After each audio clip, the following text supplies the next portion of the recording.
Have you heard about this butterboard craze? I'm gonna do a contrast today, making homemade butter using our raw milk versus our favorite store-bought grass-fed organic butter from Maple Hill Creamery. First, we're gonna start by making the homemade butter. It's super simple and easy, and if you wanna see a more in-depth tutorial, we did one in the past. Check out this link below. Let's jump right in. So to make the butter, you want your cream at room temperature, or even a little warmer helps. This time I actually warmed up my bowl, and that helped keep the butter more stable as a temperature because sometimes the butter will chill the bowl, making it take longer to make the butter. So to start, I use my KitchenAid and just a whisk attachment, nothing else.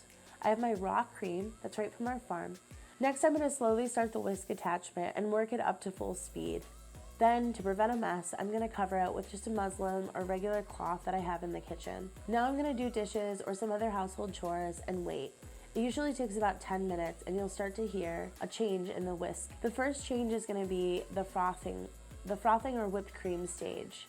As you can see here, there's slight bubbles that are starting to form, and that means that the butter solids are just starting to fluff up and separate. Next, you'll be in the curd stage. The curd stage is just smaller than when the butter is finished. As you can see right here, the curds are slightly starting to separate, but they're not forming large clumps yet. Just put the cloth back on and wait a couple more minutes. Soon you'll have butter. Last is the butter stage. You can see the large curds are starting to separate from the buttermilk. It's time to strain it off and wash the butter. Washing is optional, and straining is important to keep the shelf life of your butter. When buttermilk is within the butter, it spoils much quicker. Buttermilk is great for baking, bread recipes, or using it for fermenting. Next, I like to wash my butter. This also helps with your butter's shelf life. If you're doing unsalted butter, you especially want to wash it quite well. Fresh butter usually lasts about 7 days in the fridge, unsalted, and a little bit longer if you salt it. By washing it, I simply place it in my sink and run cold water over the butter. I'm working it with a butter paddle, but any wooden spoon works well. Once I've kneaded it and washed it up 3 to 5 times, the water should start to run clear. Then I just push it all together and it's ready to make into a butter board. Here I have our homemade butter. This is made with a raw cream from our organic grass-fed cows. Now some of you might know that our milk goes on the truck to make Maple Hill butter as well. So we have our Maple Hill butter. The only difference is that this butter is pasteurized, but it's still highly nutrient dense. I'm going to start with the homemade butter just because it's a little bit warmer and easier to spread. So I'm simply going to take a scoop and use the back of my spoon, maybe not as gracefully. I'm going to take the back of my spoon like this and scoop and smush onto the board. With the homemade butter, it's definitely hard to make that pretty smoosh that everybody looks for on TikTok. I would recommend maybe chilling this butter because we took it right from the kitchen to the board, so it hasn't been chilled since it's washed. Next, I have the butter from Maple Hill. This is definitely easier to smush onto the board. This butter is a lot firmer too. I'm wondering if the commercial process of washing is a little bit different than home washing. As you can see in the video, I wasn't super thorough. That's just kind of the mom way of washing butter with a short amount of time. But it still gets the job done and the butter still tastes great. So it's just a texture thing.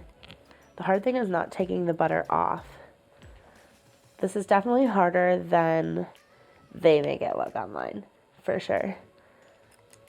I almost feel like if I did this again, I would spread it right across. There are people out there that do foul at making butter boards, just like them.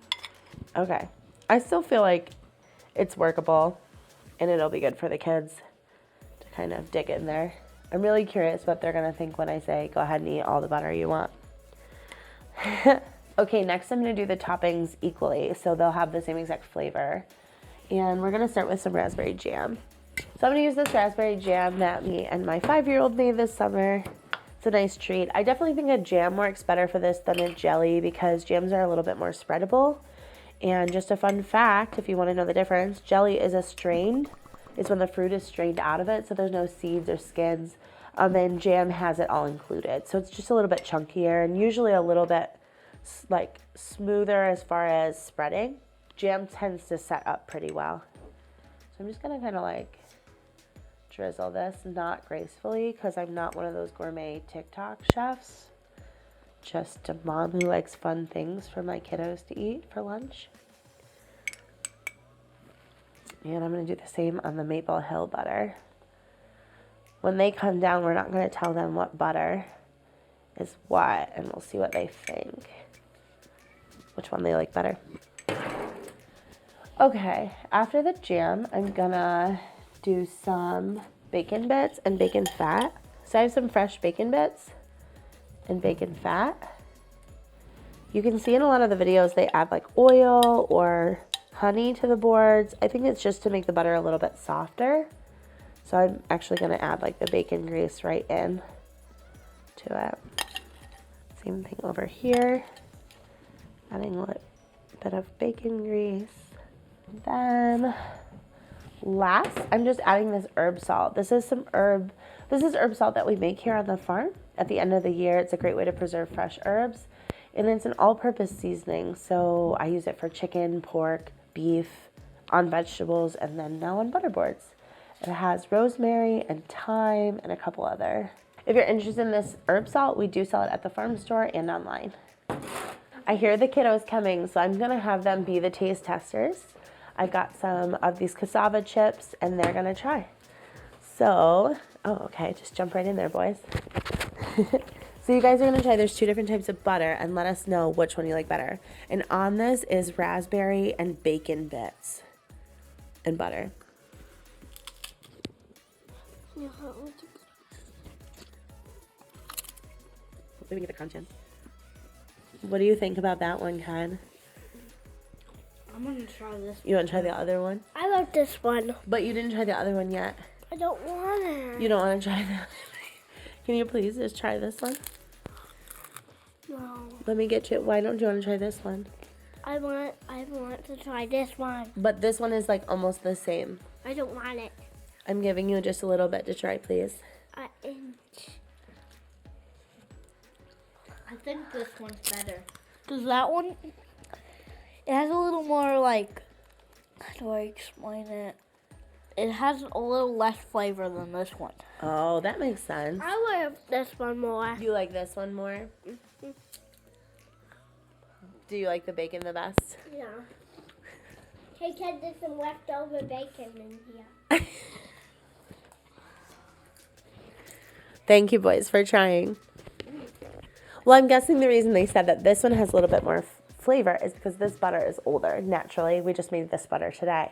And butter, as it ages, has a little bit more flavor and is a lot nicer. That's why I definitely recommend using 7-day-old milk for making your butter. And I even like leaving it on the counter overnight to culture it. You can add a culture to it or just naturally let it culture. So guys, in conclusion, do you think that we should do this for the holiday season? Do you think people would like having a butter board when they come over for Christmas? Yeah. You do? What other flavors would you put on the butter board?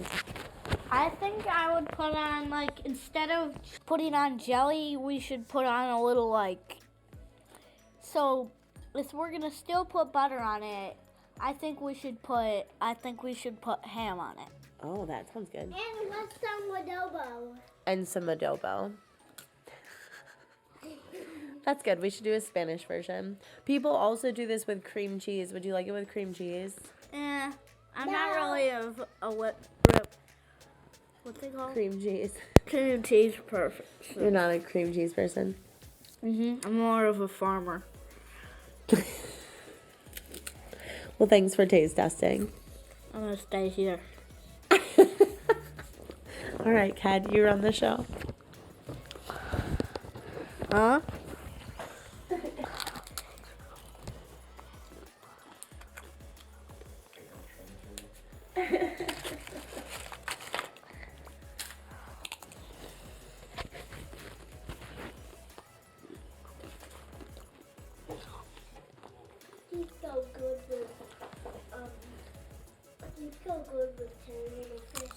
Oh, yeah? Yeah. We could do two.